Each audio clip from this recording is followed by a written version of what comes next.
You are not touching the floor. Your atoms are not hitting its atoms. And your intuition about solidity is wrong. We're taught that matter is solid. Atoms make molecules. Molecules make materials. Materials resist force.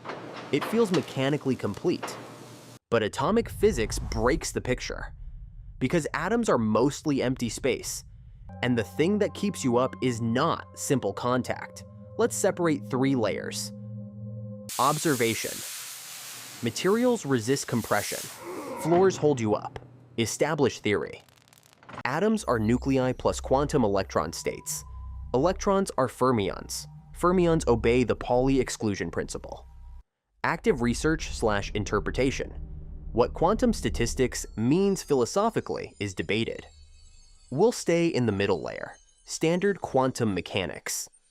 An atom is mostly empty space. Scale it up, make the nucleus a marble. The electron cloud reaches out tens of meters. So when you press your foot into the floor, nuclei don't meet.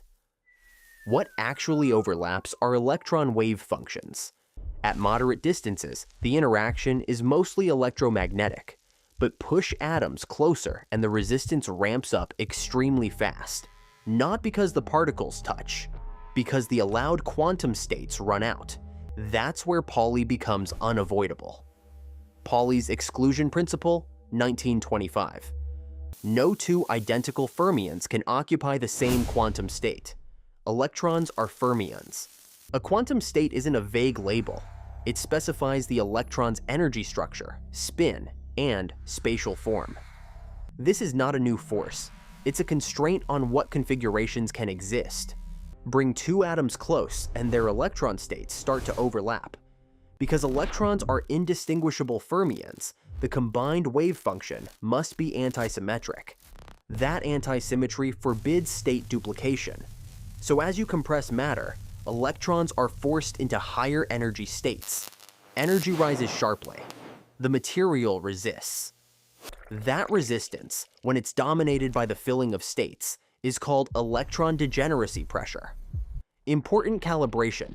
Everyday solidness comes from electromagnetic interaction plus Pauli's constraint. Pauli doesn't replace Coulomb repulsion. It controls what electrons are allowed to do as the overlap becomes tight. Stop. Think about what that means. The floor doesn't push back because atoms collide like beads. It pushes back because certain quantum arrangements are forbidden. Rigidity is not a mechanical collision. It is a constraint written into the structure of quantum states. Not a classical mechanism. This isn't just a clever story. There are objects in the universe held up mainly by degeneracy pressure. A white dwarf forms when a sun-like star runs out of fuel. Fusion pressure fades. Gravity keeps compressing. What halts collapse? Electron degeneracy pressure. Typical white dwarf densities are around 10 to the power of 6 grams per cubic centimeter. A teaspoon would weigh tons. That stability is not chemistry. It's Pauli under gravity, but it has a limit. Around 1.4 solar masses, electron degeneracy pressure can no longer support the star. That's the Chandrasekhar limit. Beyond it, electrons are driven into protons. Neutrons form. The collapse continues. Stop. Think about what this implies. A rule that shapes atomic structure also sets the boundary between star remnants. Go further and you get a neutron star. Mass, typically around a solar mass or more. Radius, roughly 10 to 12 kilometers. Density, comparable to atomic nuclei, around 10 to the power of 14 grams per cubic centimeter. Now it's neutron degeneracy pressure doing much of the work. No new mystery interaction is required for the basic support mechanism. This is constrained by observation, pulsar timing, X-ray mass radius inference, and gravitational wave events. Degeneracy pressure here is not philosophical. It's measurable astrophysics. So does Pauli alone hold up the floor? No.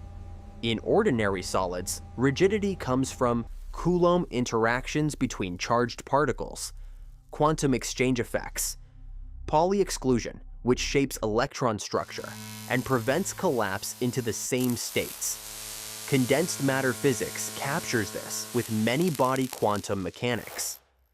Pauli is essential to stability, but it's part of a coupled story, not a single-cause slogan.